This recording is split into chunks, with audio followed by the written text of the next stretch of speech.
nosso entrevistado é o desembargador Rogério Favretto, do TRF do Sul, que tem sob a sua jurisdição aí Curitiba, Porto Alegre. Favretto, como é que você está vendo o momento atual aí, esses conflitos na Justiça, com o Ministério Público, Supremo, imprensa, vazamento, essa desordem institucional, como é que você está vendo? Eu creio que a causa disso está muito ligada a uma judicialização excessiva, né, dos temas da justiça, que é uma atribuição, mas há uma crescente judicialização. E o próprio judiciário também, por um lado, não se preparou para enfrentar alguns temas, especialmente quando envolve questões de Estado, da política. E então vivemos um momento de uma certa, além da instabilidade econômica e política, que é, obviamente, preocupante, ter que enfrentar alguns temas que são trazidos e que há contornos, às vezes, de questões de fundo do próprio Estado Democrático de Direito, princípios constitucionais, que às vezes não são bem apropriados, está gerando também, eu acredito, às vezes, algumas incompreensões e até desvios na atuação dos agentes da Justiça. Então, é um momento que também o Judiciário, o Ministério Público, o sistema de justiça tem que refletir, ter uma atuação mais serena e ser um pacificador nesse sentido, né? O Judiciário tem que ser um órgão de estabilização e de equilíbrio dos poderes, não pode ser um outro órgão que aumente esses conflitos, às vezes.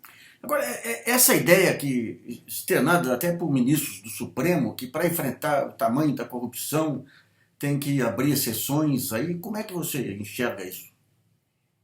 Eu acho que isso é muito preocupante, né? Nada pode justificar um processo de exceção, estado de exceção, né? Nós vivemos no Estado Democrático de Direito, valores fundamentais, né? Do princípio da inocência, da ampla defesa, do contraditório, os que são fundamentais devem ser preservados. E não é porque determinado processo tem uma importância ou maior ou menor que ele tenha que descumprir as regras, tanto processuais como esses valores constitucionais que garantem, né, a preservação dos direitos da pessoa humana, né? Ou seja, nós hoje invertemos as questões. Hoje inicia-se um inquérito, o anúncio de um inquérito policial com uma coletiva, né, o que é extremamente preocupante, quando devia haver uma investigação serena. Obviamente que a mídia tem o seu papel de divulgar e faz parte pela transparência, pela informação, mas a partir que uma pessoa tem uma divulgação provocada pela polícia ou pelo Ministério Público, apenas na intenção de investigar sobre determinados fatos, já com uma divulgação você incorre em duas coisas: já há pré-julgamentos nisso, há uma sinalização e há, com certeza, um risco de dano irreparável às pessoas que são mencionadas nessas circunstâncias. Essa questão da delação premiada, que é um instituto recente, o fato do procurador, do Ministério Público, definir os termos, definir o que é aceito, definir a pena, o que é? Falta de regulamentação ou uma exorbitância? São duas coisas. Primeiro, a legislação não foi pensada uma legislação parametrizada. Eu acredito que a legislação devia ter uns parâmetros, devia ter um percentual de redução da pena pela contribuição, né? Mas a legislação ficou em aberto. Se apostou que a doutrina e a jurisprudência fosse fazer uma conformação disso. Só que a aplicação desse instituto, que é importante, obviamente, para as investigações, hoje as investigações não são mais aquelas convencionais, né, do depoimento, apenas da testemunha, né, mas estamos, vamos dizer assim, dando uma interpretação a essa legislação justamente em processos de uma repercussão muito grande, de questionamento profundo, e com isso pode colocar em risco o próprio Instituto, né? Veja bem, como é que algumas pessoas que vão ter 30, 40 anos de condenação, não vou entrar no mérito, mas condenações já, vamos dizer assim, determinadas pela Justiça, de repente elas, por uma delação, às vezes sem muita prova, possam apenas cumprir 2, 3 anos, né? Aí depois com uma tornozeleira. Então, como é que isso vai dar credibilidade às demais condenações e apurações? Então, é sempre um tema que tem que tratar com esse cuidado. Pena que a nossa legislação, na melhor das intenções, deixou isso num conceito muito aberto e a jurisprudência ainda vai demorar certamente a colocar parâmetro nisso. O Supremo poderia, na medida que enfrentar, que é o órgão que dá a interpretação máxima no confronto de Constituição, colocar algum norte, alguma orientação, algum parâmetro mais claro para deixar, vamos dizer assim, essas questões dentro de um fluxo mais compreensível por todos os que estão sujeitos a alguma investigação, uma condenação, e a sociedade também, para compreender melhor isso. Advogado, a gente de fora tem visto o seguinte, essa ideia de que a organização criminosa é complexa, a apuração dos crimes é complexa, então o procurador, o juiz, pode se basear num conjunto de indícios. Até onde que vai essa possibilidade? Não há muita flexibilização da parte dos investigadores em relação a essa questão dos indícios? Os indícios, eles podem sinalizar, no meu modesto entender, um caminho para se investigar e para se buscar outras provas que conformem aquela compreensão. Veja bem, o Ministério Público até tem um papel, né? Ele tem um papel acusatório na questão criminal, ele pode iniciar por indícios, mas ele tem que ter a responsabilidade de provar que aqueles indícios vão se confirmar por provas materiais, de testemunhas e outros elementos. Agora, o julgador já tem que ser muito mais comprometido.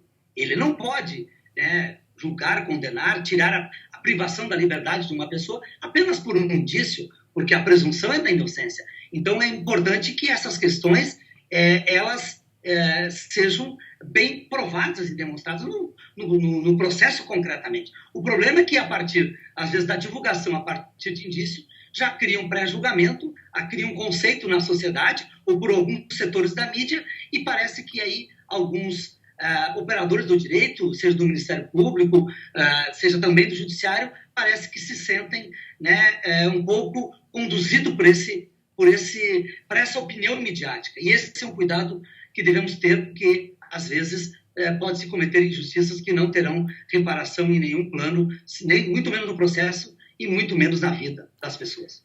Na sua opinião, a mídia induz essa posição dos procuradores e juízes, ou é o contrário? Eles, com o controle da manchete, acabam induzindo a mídia? E até onde que vai, digamos, essa repetição reiterada desse estilo de jornalismo e de investigação?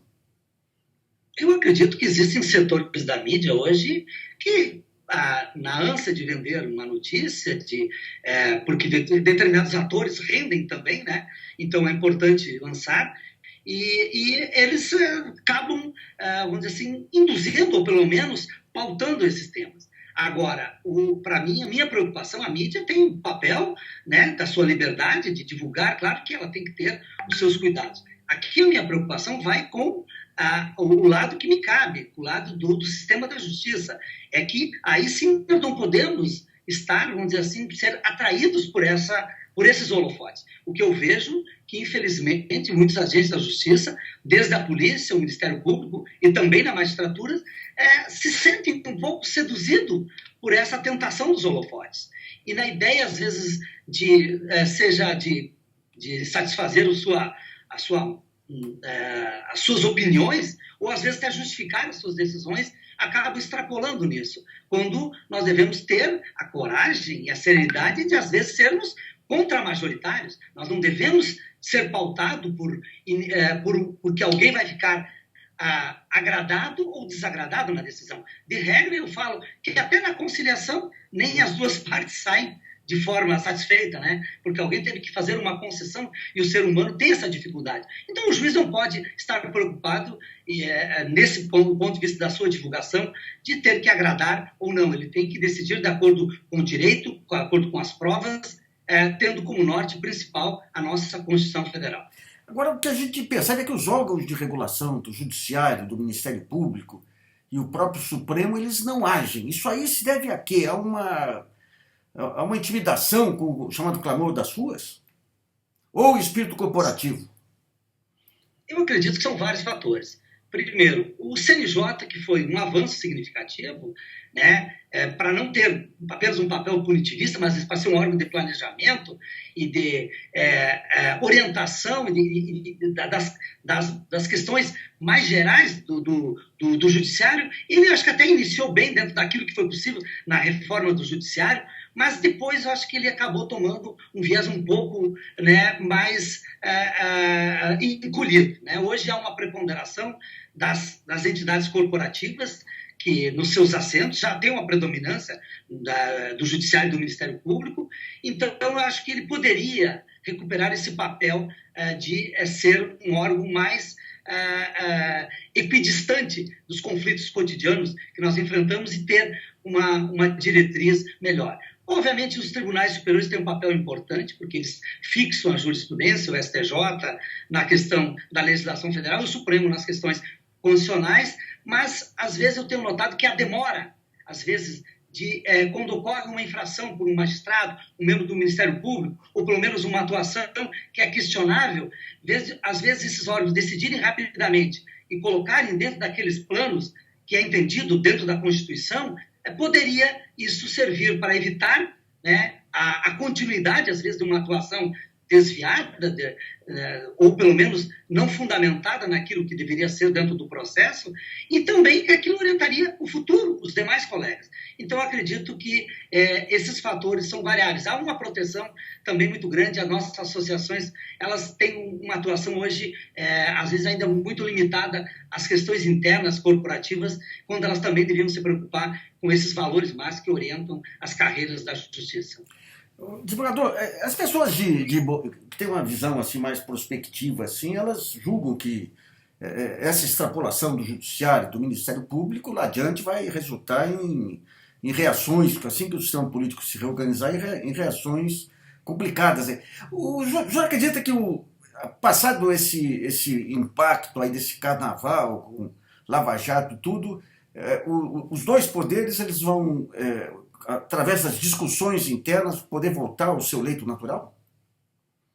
O problema é que parece que não termina o carnaval, né? O carnaval está longo, né? Além de tudo isso. Mas a minha preocupação, justamente, inclusive nessa manifestação aqui, nessa entrevista contigo, Nassif, é justamente alertar um pouco que, às vezes, esses caminhos pontuais de alguns membros do sistema de justiça, que às vezes querem, ter uma atuação meio de salvadores da pátria, de grandes combatedores da corrupção, de outro, nós temos que ter cuidado, porque além de, às vezes, não estarmos preparados a isso, nós estamos ensejando uma contra-reação. Eu já referia, quando participei de debates na Associação dos Magistrados Brasileiros, que nós íamos pagar um preço caro por isso, por algumas atitudes, e já estamos pagando. Por exemplo, não adianta reclamar da lei de abuso de autoridade, embora entenda que é uma legislação adequada do ponto de vista que há que ter uma sua atualização. Mas, obviamente, que naquele texto, nesse contexto que o legislativo está extremamente, né, acossado por investigações, vem um contraveneno. E aí não vai ser bom para ninguém. Então, veja bem, isso já está acontecendo. Então, o meu temor é que nós vamos ser fragilizados do ponto de vista das carreiras da justiça, as nossas prerrogativas. Essa é uma preocupação que tenho e que nós precisamos dessa proteção para agir com imparcialidade, sem temor, sem olhar o rosto do processo, ou seja, independente de quem julgamos. E, por outro lado, vai fragilizar o sistema de justiça, vai gerar um descrédito. Hoje o cidadão pergunta às vezes, ora, mas determinado poderoso empresário ou político tem essa regalia, ou lá na prisão e tal, por que eu? E aí, até onde que isso não pode estar tendo uma retroalimentação do conflito e até da questão criminal? Então, um momento, essa é a preocupação para dentro do sistema de justiça que eu tenho. Do ponto de vista político, do poder legislativo e executivo, eu creio que até não passar esse processo agora que de indefinição, a discussão de um afastamento do novo presidente, eleições indiretas ou diretas, essa disputa, eu não sei, acho que vai levar um longo tempo até ter uma retomada do leito ordinário. Só que o meu temor é que até lá, não só na questão da estrutura do poder, das nossas prerrogativas, também os direitos fundamentais dos cidadãos estão sendo lesados gravemente, especialmente por algumas reformas que não estão observando sequer a legitimidade de um Congresso que está extremamente, vamos dizer assim, questionável por atuação e pelo envolvimento e interesses que os seus congressistas têm nesses temas que estão legislando nesse calor da crise política. Desembargador, a Lava Jato teve um papel central aí para derrubar uma presidente da República e colocar, digamos, aquele grupo de políticos, as bancadas de JBS e Odebrecht, que já vinham ganhando influência política, colocar no poder para esse conjunto de reformas que o senhor mencionou. Há uma consciência, na sua opinião, aí, uma autocrítica interna, pelo menos, do Judiciário, do Ministério Público, sobre as consequências de você atropelar o voto popular, atropelar normas constitucionais, não? Eu acredito que ainda é muito tímida a consciência interna. Mas existem muitos colegas da magistratura, também no Ministério Público, que estão preocupados com isso e estão debatendo. Nós, esses dias, promovemos um debate aqui em Porto Alegre, muito significativo pela Associação dos Magistrados pela Democracia, né, a JD, justamente preocupado, que eu acho que a nossa sensibilização social do julgador e também dos demais agentes é com o que acontece na sociedade de forma concreta, com os movimentos sociais, com as questões dos direitos que envolvem compreender a realidade, ao invés de estar, às vezes, muito como referiantes, seduzido um pouco por essas questões mais midiáticas de alguns setores. Então, a preocupação interna hoje ela é crescente, porque estamos sentindo que isso está tendo já alguns efeitos. Obviamente que as operações elas têm suas importâncias, mas, às vezes, o tamanho, né, o destaque, a centralização em determinadas pessoas pode não representar aquilo que pensa a maioria do sistema da justiça, do Poder Judiciário, do Ministério Público. Então, é comum na imprensa, né? Hoje, as mídias sociais, as mídias alternativas estão demonstrando que não é só o que pensa os grandes setores da imprensa, né? Então, já tem, vamos dizer, uma perfuração dessa membrana que às vezes se acoberta. E a minha preocupação, Nassif, vai além, por exemplo, nessa questão das operações que elas envolvem aqui, questões até que tem interferências na questão política, de afastamento de presidente, e ainda continua isso, obviamente, estamos em pleno curso, que é até delicado conversar agora, mas, por exemplo, no papel de combate à corrupção. Eu, por exemplo, entendo, né, e às vezes é delicado falar sobre isso, que parece, às vezes o cidadão vai entender que uma pessoa é a favor, não é contra que se combata a corrupção. Isso é uma coisa unânime, mas é papel do judiciário ser o grande protagonista disso? Não. Eu acho que nós atuamos, o Ministério Público tem um papel de investigação. Ele tem termo de ajustamento, ele tem inquérito, ele não precisa nem de uma ação judicial para resolver um problema. Eu, quando fui procurador-geral do município de Porto Alegre por 8 anos, a gente resolvia com um termo de ajustamento do Ministério Público e quantas contribuições do Ministério Público melhoraram uma administração.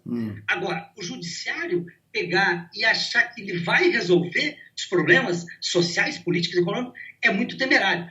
O que eu acho que numa decisão judicial, num processo que vai chegar a uma condenação, que possa envolver questão política, punitiva, prisão, vários efeitos, se ela tem um efeito pedagógico para outros casos, importante, que isso reflita e que sirva. Agora, achar que nós vamos assumir isso e resolver é temerário, não estamos preparados e eu acho que pode gerar graves violações, às vezes, a outros direitos que estão imbricados nessas questões.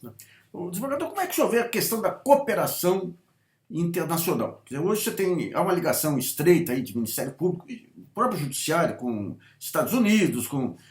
De alguma maneira não, houve um papel fundamental das informações americanas aqui para temas de corrupção que afetaram profundamente empresas brasileiras que atuavam no exterior. Há uma reflexão interna, ou início de reflexão interna, sobre os limites da cooperação internacional e do interesse nacional?